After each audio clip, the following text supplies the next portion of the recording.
Hey, what the hell's happening? Hey, thanks for checking out my YouTube channel. My name is Nick Digilio. Checking me out on Patreon, YouTube. You can check me out on two podcasts that I have. The Nick D Podcast, which is an entertainment pop culture podcast. We have great guests. My co-host is Esmeralda Leon. We talk about life and the world, and we have great and funny stories. I review movies and books and TV and music and wrestling and all kinds of fun stuff. The other podcast is called That Show Hasn't Been Funny, an SNL podcast. It's all about Saturday Night Live and my love of Saturday Night Live and the fact that I've been watching it since 1975 when it first came on. And it is a deep dive into the world of Saturday Night Live. If you're a fan of SNL, you should subscribe to the podcast. If you're not a fan of SNL, you should subscribe to the podcast so that you can learn to be a fan of Saturday Night Live. So those are my two podcasts, the Nick D Podcast, which drops Tuesdays and Fridays, new episodes at the Radio Misfits Podcast Network, and That Show Hasn't Been Funny in Years, which drops every Wednesday, once a week. You can also hear those podcasts on the live streaming 24/7 radio network, live streaming network of Radio Misfits. RadioMisfits.live. You can hear my podcast, the Nick D Podcast, every day at 3 p.m.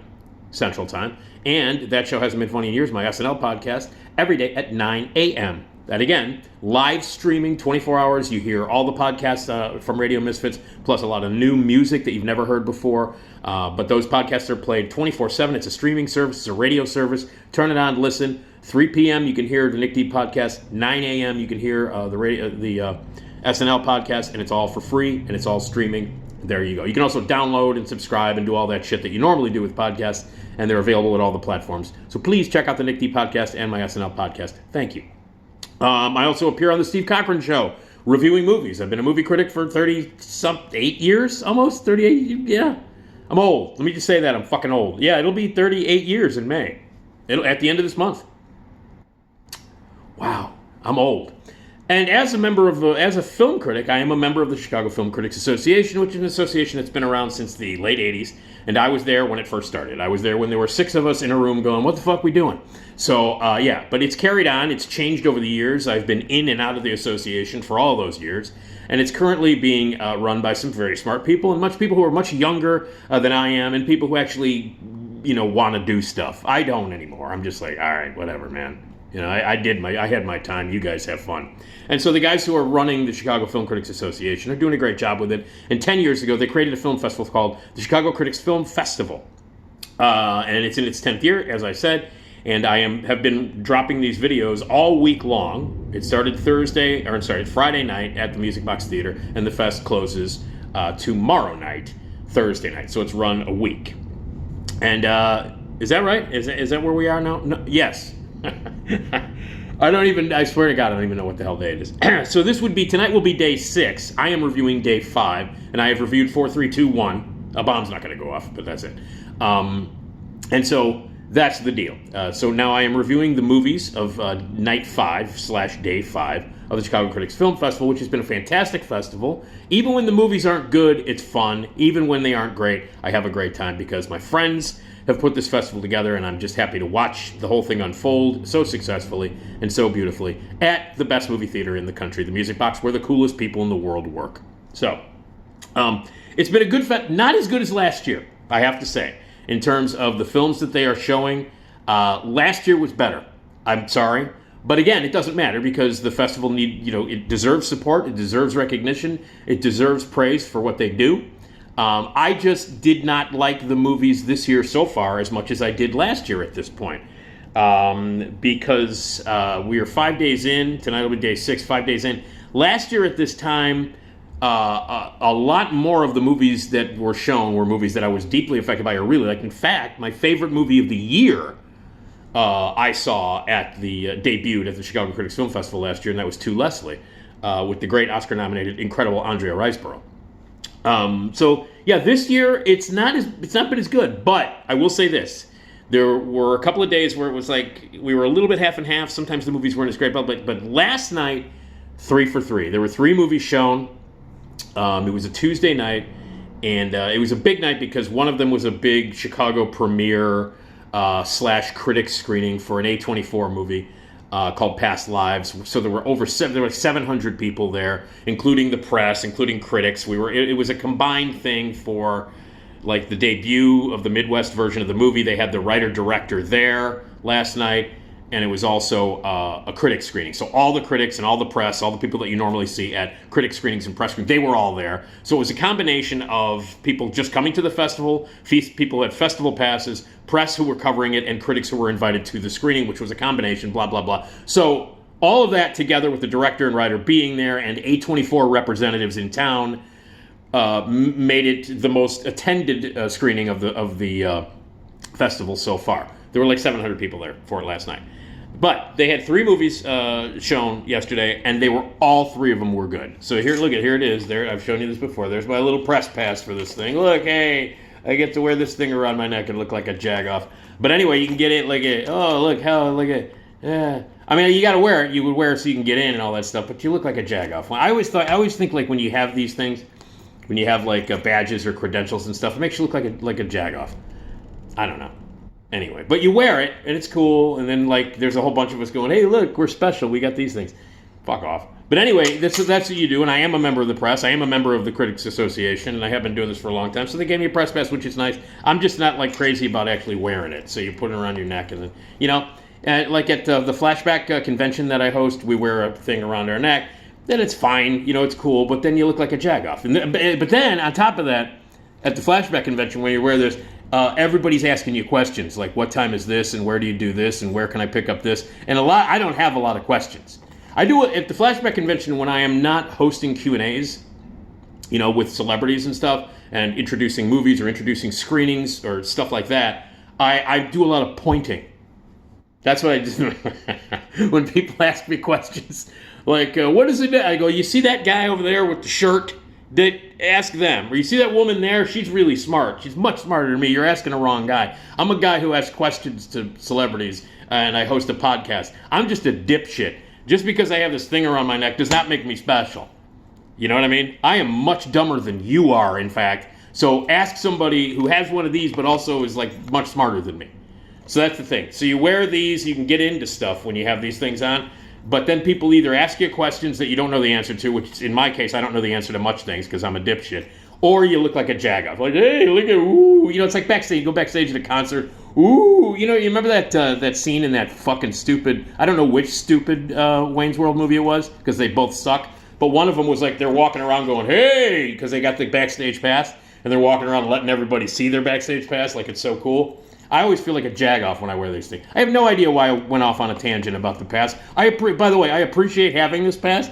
I'm glad that I get to go to these things, you know, and I don't have to pay because, you know, that's why I'm asking you to go to Patreon, patreon.com/NickDShow. I don't get paid for any of this stuff. So it's nice to go and see some great movies and not have to pay. So it's not like I don't appreciate to have these things. I just have insecurities out my asshole. So when I walk around with something like this, I immediately think people think I'm a jagoff, and I look like a jagoff because I am a jagoff. Anyway, all right, more for my therapist next week. Okay, all right, so 3 for 3. I'm really, if you watch these, there's a case study to be done for me. Like, I think they should send these videos off. I think somebody maybe already has. Send these videos off to a team of psychiatrists in Vienna and go, look at this fucking guy who's sitting in front of a Schlitz thing on his wall. He doesn't even drink. Doesn't drink anymore. This stuff, this stuff right here sent him to the hospital twice where he almost died. And yet he's got a thing on his wall for this shit that almost killed him. That's amazing, isn't it? This guy's a case study. He's a fucking maniac. So anyway, all right. Anyway, more fodder for psychiatrists around the world. That's me. That's what I'm here for. I'm also a movie critic, which makes sense. Completely makes sense. If you're a fucked up individual who needs therapy, you're probably a film critic. All right. Anyway, 3 for 3 last night. These are the movies that they showed at the Chicago Critics Film Festival, Day 5. Yes, Day 5. All right. The first one, which was shown at 5 o'clock or 4:45, was a film called Blue Jean, and this is an English film that was written and directed by Georgia Oakley. Now, actually, I forgot to mention the most important thing. All 3 of these movies were first-time directors. So all 3 of these movies were the first films of these directors, which is amazing. And this is, again, I was talking to Eric and Brian. By the way, Eric Childress, Brian Tallarico, and Colin Suter, and Steve Prokopi and Peter Substinsky and all the people that are involved do a great job. They program it. And I was talking to Eric last night, and they did not do this on purpose. A lot of times they'll schedule movies, and they'll schedule 3 or 4 movies for one day, And sometimes after they schedule them, they go, oh, wait, there's a theme here. This movie's kind of a good double feature with this movie and blah, blah, blah. Well, last night, they didn't even realize this when they scheduled this, but all three of these movies were the works of first-time directors. And all three of them are fucking really good. So it's three terrific movies by three first-time directors. Incredible splash of talent for their first time. So the first one is called Blue Jean, and it takes place in 1988 in England, in Newcastle, in England, and is about a teacher who is a lesbian, but she's closeted. She doesn't let anybody know about it. Her private life, her sexual life is her own, and there are many reasons for her not doing this. One, because she teaches at a school where it would not be good to let people know that she is indeed a lesbian. She is a PE teacher, so she is around young teenage girls in showers and things like that, and it would not be good. And the people who run the school are very conservative. It is also 1988 England. Thatcher is in office, and there are real efforts to keep homosexuality in the closet, to not teach it in school, to keep this very conservative world where they deny homosexuality, where they condemn it, and people who are homosexual have to hide it in order to live a real life, to have a real job, and to exist in England in the 80s under fucking Thatcher. And so that time period where the movie takes place also seeps into why these characters do what they do and why they hide their lives. And this main character, and by the way, it also, you watch it now, and in the current world that we live in, it's as timely and as potent a message and a film in the time period that we live in now as well. So anyway, 1988, it takes place in Newcastle, England, and this teacher, played by the amazing Rosie McEwen, suddenly a new student shows up. She's a young girl who you find out that she is also gay, and this girl infiltrates this woman's life, and this woman who she has a lovely relationship with her girlfriend. They hang out in gay bars, on the gay scene, the underground gay scene in late 80s England, and she keeps her private life and her sex life away from what she's doing. She works every day as a PE teacher. She runs sports teams and things like that, and is existing in the proper English conservative world fine, until this girl shows up as a student who kind of threatens this safety that she has, this wall that she has between her personal life, her work life, and her family life. Her sister, who doesn't really accept the fact that she is gay, and her brother-in-law lead this very generic, straight, conservative, married life. They've got a young kid who is her nephew. And it's about the relationships between these people, the relationships between her alternate, whatever you want to call it, alternate lifestyle, where she is embraced among the gay community, and hanging out with many other lesbians who exist in sort of another realm. But that world that she loves so much, she has to keep secret. And all of that comes crashing together as this young girl shows up at the gay bar that she hangs out at, and she has to teach and coach at school. So it's about what happens when this private life of this woman is meshed into her public life, and how that affects her. It's an amazing movie. It's called Blue Jean, and it is a stellar movie about the gay experience in the late 80s under Thatcher, and it's filled with incredible performances. All the people in this movie are good. It's mostly female characters. There are a couple of male characters and a few male characters in it. And it's intense, and the central performance by Rosie McEwen as Jean is astonishing. It is, for my money, without question, one of the absolute best film performances of the year. Rosie McEwen as this young woman who is trying to deal with her sexuality, who had to deal with it her whole life. She was once married, was in the straight world, married to a male husband. And about how she has to deal with this stuff that she's safely kept away from her job and from her family life, and about how she's basically denying her own identity. And the movie is about that denial. And it ends on a note that is both very realistic and melancholy and also triumphant. It's intense and it's beautifully acted and it is moving. I cried. Yeah, I think Blue Jean's a special movie. I think it's a great movie. It's also important now. It's very timely for the the time that we live in now. It makes a lot of statements and says things that are just as potent now, or as prescient now as it was back then in 1988 when this movie takes place. So, a terrific movie, an important movie, very entertaining, very engrossing, suspenseful and beautiful and moving. It'll make you cry. It'll make you laugh, and it's very insightful into the world of keeping your life, your sexuality a mystery and hidden from the world because it's considered forbidden. A terrific movie, and it's called Blue Jean, and it's great. And again, the lead performance in this movie, Rosie McEwen is her name. Rosie McEwen is her name. It's great. And again, first-time director. This is Georgia Oakley is her name, and she has written a few things here and there and directed a couple of shorts and one TV thing. But this is her feature film debut, and she also wrote it. And it is a great movie. A great, great, great movie, Blue Jean. So look for it. It won big-time awards at BAFTA. It won First Feature at BAFTA. It won an Audience Award at BAFTA. And yeah, so anyway, a terrific movie, Blue Jean. And the second movie, that was the big premiere, A24 premiere. It was sold out. There were over 700 people at the Music Box Theater. It was jam-packed. There were members of the studio there, A24. There was Chicago Press was there. The PR people locally from Allied who represent A24 and other studios, they were there. All the film critics who get invited to the press screenings ahead of time, we were all there. The Chicago Film Critics Association was all there. And it was packed. It was jammed.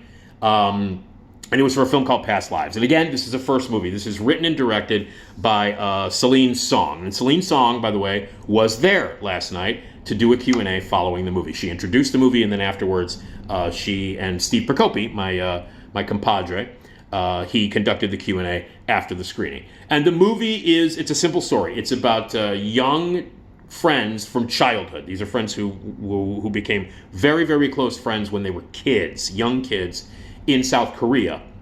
And it's about how the girl, it's these two kids, a boy and a girl, they're really good friends, and the girl's family is immigrating to America. And it is about how they've always liked each other in school. They were 12 years old. They've always liked each other in school, and their parents allowed them to go out on one play date before the young girl and the family move away and go to America. But they connected. They've connected in school. They were friends at school. They were competitive in the world of tests and when you're a kid, and they're very, very close, and they do this one play date, and it's lovely, and they're 12, and they have a childhood crush on each other. They really love each other, and then the girl is taken away from the young boy, and they're separated, and then the movie takes place in two separate 12-year spans. It cuts to 12 years later. Now they're in their 20s, and they communicate via the internet of the early 2000s, late 90s. Where she has moved to New York City, where she is studying to be a writer. She wants to win a Pulitzer. She wants to win a Nobel Prize. And he is kind of meandering around. He's, still living with his parents at an age where, it's still okay to live with your parents in South Korea until you're in your 30s. And he's still living there. He's still wandering around, not knowing what he wants to do with his life. She knows exactly what she wants. She wanted to be a writer from a little kid. She wanted to win a Pulitzer. And she's doing that. And now she's doing it in New York. So they reconnect after 12 years. Now they're in their 20s. They haven't seen each other for 12 years, and they start connecting via the internet, the very shaky internet of the late 90s. On their laptops, they do calls to each other, and they reconnect. And again, that spark, that love that they had for one another as kids, that impassioned feeling that they had for one another when they were 12 is still there, and they connect. And then another 12 years go by, and they reconnect again, this time as adults. And as they have moved on in some way or fashion, now the girl is married, and she lives in New York. She's got a green card. She is now a successful playwright, and she is married to a writer himself. And the young guy, the guy now is in his 20s. He was in the military for a little while, and then they connect when he comes to New York. And that's what the movie's about. It's about these periods when they were 12 years old, and then it takes place over the course of 20-some years later, where they haven't seen each other for 12 years at two stretches. And it's about what happens when these people who are deeply connected childhood friends who loved each other. So the love of your life at the age of 12 is what this movie's about, and how you are constantly connected to that person, and how it doesn't work sometimes. Sometimes, you meet this person at a certain time in your life and it just doesn't work out. And that's what this movie's about. It's about these two childhood friends who were connected, who were the first loves of their lives, who in different circumstances might have gotten together. They might have gotten married. They might have had kids. They might be together today. You don't know. But that goes through your mind when you have such a huge connection. It's one of those deals where if you haven't seen a person, and everybody has this, if you haven't seen a person in many, many years, and yet the minute you see them, you're like this. I have a few of those people. There's one girl in particular that in fact I texted last night after I saw this movie. She's married, she's got a kid. We were together for a while and it wasn't the right time. And things were happening in my life and things were happening in her life that did not coincide. And yet every time we talk to each other, or very infrequently now, we see each other. When we do, as soon as we see each other, that's it. There's a connection, and that connection is going to be there forever. And this movie is about what would happen if that connection, if we lived different lives, if this main character was not taken away by her parents to immigrate to America. What would happen? Would these two people have been married? Would they have stayed together? If this guy didn't go into the military and try to reconnect with her, what would happen? That's what it's about. It's about what ifs. It's about that connection you always have. And then it's about how to deal with that in your present life. How it's dealt with by the man and by the woman and by the woman's husband. And there's an amazing scene. He's an American guy. She marries an American guy who doesn't speak Korean at all. And when, he's like, yes, of course you should meet with your friend, because she's like worried that it might be uncomfortable for the husband. And of course it's uncomfortable for the husband. This is like the love of your life from childhood, who, if circumstances had changed, you'd probably be with this person. And it's a movie about what ifs. It's about fate. It's about love. It's about relationships. It's about the path that life takes you on, and what could have happened, what would have happened, and thinking about that, and about the deep, incredible, important connection that you make with other people, and that you make with people, and that sometimes someone that you meet many, many, many, many, many years ago is the one that got away. And that happens. There's the one that got away. The one that got away, in my life at least, was not somebody I was married to. I've been married twice, and that person was neither of my wives. It was another person, and yet it just didn't work out. But we both know it. We don't even have to admit it. We both know it. Everybody's got the one that got away, or the friend that is gone, that you will always be connected to, even if they live someplace else, even if they don't have the same interests as you anymore. So it's about that. It's about crossing paths with people that mean a lot to you, and those paths go this way. And then what happens if you try to make those paths cross again? That's what this movie's about. It is profoundly moving. It's really well acted. It's a beautiful story. It's a universal story that every single human being on the planet can identify with. Everybody has had a relationship like this, or a friendship like this. It's about loss and rebirth. It's about connections that will never die. It's about childhood sweethearts that stay childhood sweethearts, even if you're an adult. And it's about what would happen if things didn't go the way they went. Would we be together? And that's what the movie's about. And it explores all those really, really deep ideas beautifully. A tremendous cast, a beautiful score, beautifully directed, like shot with start. And this is a first-time director. Again, she's never directed a movie. She's a successful playwright. She's written plays. And it's autobiographical, by the way. This is an autobiography. This woman is married to an American guy. She is a writer, a successful playwright who moved to New York from Korea and stayed connected, kind of, with this childhood sweetheart that she had. And over the years, they saw each other a few times, but that connection was still strong, and it was still there, and that's what this movie's about. I have a couple of issues with the movie. There are two moments in the movie, particularly, that bothered the hell out of me. They're very, very brief. They're very, very brief, but I don't like them. I don't like the choice that was made there. It took me out, and it made me feel like it was the only heavy-handed moments in the movie. There are two of them in particular that seemed like, okay, I got it. You don't have to do there. Everything has been beautiful and subtle and deep and significant. You really don't have to have these two moments that you put in here that I think are too much. So, and there are a couple of other things in there that I don't think are as assured as other. But overall, this is a great movie. Everybody I know thinks it's the best movie of the fest and one of the very best movies of the year. It'll probably make my top 20 at the end of the year, for sure. But I didn't go over the moon. Most people, like last night, people were losing their shit. Like, I cried. I think the ending is beautiful. I think obviously I connected with it. I texted my ex-girlfriend, for Christ's sake, when this movie was over. So yes, it has a deep, significant, beautiful feeling to it that you can connect to. I just don't think it's as phenomenal and over the moon as everybody else does. A lot of people think it's the best movie of the year. A lot of people think it's the best of the fest. I'm still going with Birth, Rebirth as my favorite movie of the fest. But regardless, it's a great movie, a beautiful movie that you will identify with. It opens in June from A24. It'll be in theaters everywhere. June 2nd, I think in New York and LA and a couple other places. June 9th here in Chicago. Absolutely see it. It is one of the best movies of the year and one of the best film debuts. So this is the second movie that was the first film of a director. And the third one, which was shown after this big event. By the way, the Q&A, I saw a little bit of it. But I was out in the lobby talking to Eric and a couple of the other people who had just seen it for the first time, and we were really mulling over how significantly moving and accurate, and what this movie does to your brain in terms of, replaying all the relationships and the ones that got away and fate and all that stuff. It's a really profoundly beautiful movie. So anyway, but the Q&A was there, and then the last movie of the night, which was at 9:45, is a documentary called Kokomo City. And Kokomo City is a doc that opens the camera up to 4 transgender women from different parts of the world. You've got Daniela Carter, Coco Didal, Lila Mitchell, and Dominique Silver, and they're from Atlanta, New York City, in different parts. And it is basically these trans women who tell their stories. And it is the director is the first-time director, but a producer. And a hip hop artist herself, who is also transgender, and it's Dee Smith, who people know from Love and Hip Hop, the VH1 show, and she's made a big splash in the music scene, in the hip hop music scene, as a performer and as a producer for big artists and stuff.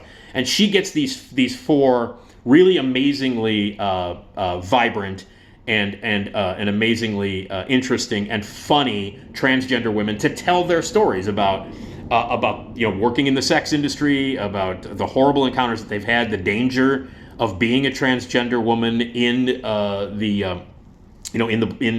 African American communities where they are, and taking on the cliches and the other misunderstandings that people have about transgender women, and especially in the world of in African American culture, and how men.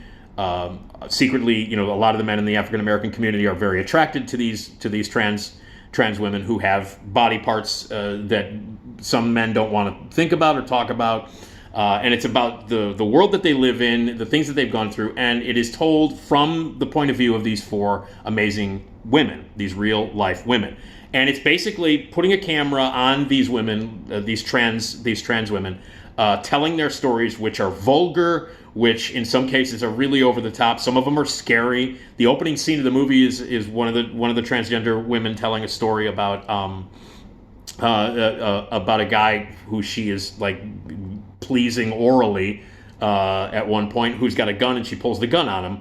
And this is and it's told in a very funny way, but this is a real thing, and it's so real, in fact, that one of the participants in this film, who tells the story, Coco Didal, was in fact a couple of months ago killed in Atlanta. She was murdered in the same fashion that this movie talks about how dangerous it is, the misunderstandings. And again, not unlike Blue Jean, about this world that you want to keep secret from everybody else. Like in the real world, you don't want people to know that you have these kind of fetishes or this kind of love or this kind of thing. Like straight African American guys who they concentrate a lot of the stories on don't want people to know that they enjoy trans women.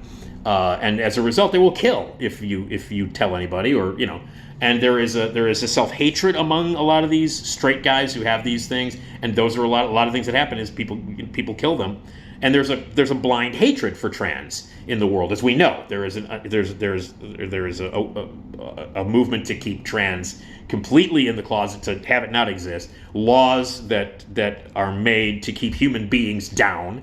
And the movie doesn't get really heavy about that kind of stuff. It touches on that stuff, but it's mostly 4 amazingly, audaciously funny, very entertaining, and really great storytellers telling these stories. And it's all shot in black and white. There are reenactments in it. The music is great. The camera movements are fun. This is 75 minutes long, and it's 75 minutes of very lively, great filmmaking with incredible real-life characters. These are not written. These are real-life characters who live their lives as transgender women, working within the sex industry and elsewhere, telling these stories that you've probably never heard before, and in a fashion that is very matter-of-fact.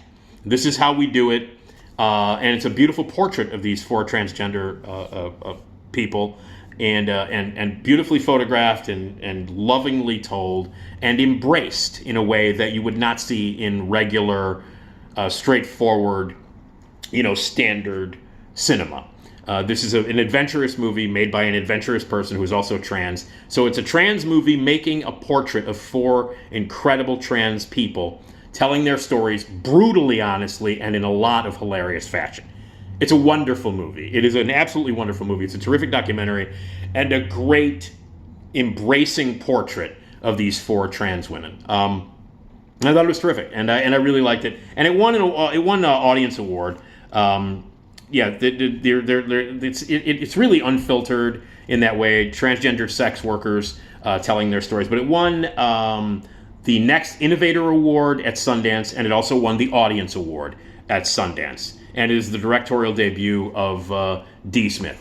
So that's 3 movies last night, all good, 3 for 3. They batted 1,000 at the film festival last night, directed by first-time filmmakers who knocked them out of the park. All 3 of the movies, fantastic. Anybody could be proud to put any of these movies on their resume, and especially amazing that these are first movies by these directors. So that's Kokomo City, which you will be able to see. I think it's going to open in the summer. And then Past Lives opens at the beginning of June. And then Blue Jean, I'm not sure when that opens. It's about a year old because it already won awards at the BAFTA Awards in Britain. So I know that's coming out soon. And if I were to put them in order, for me, Past Lives is second, Blue Jean is first, and then Kokomo City. But all 3 of them are great. And it was one of those nights at the Chicago Film Festival, Chicago Critics Film Festival, where they batted 1,000. All 3 were great, 3 for 3. So 2 more nights to go. And I believe that's 5 more movies. So there are 5 more movies in 2 nights that I will be seeing, and I will be cutting a video tomorrow and the next day covering the last 2 nights of the festival, which has been spectacularly fun and great. And in one of these, it's one of those nights where, man, all 3 movies were great. They're all worth seeing for completely different reasons, and they're all 3 different kind of movies, and they're terrific. So great job to the Chicago Critics Film Festival. 2 more nights left. MusicBoxTheater.com. Get your tickets now. Yeah!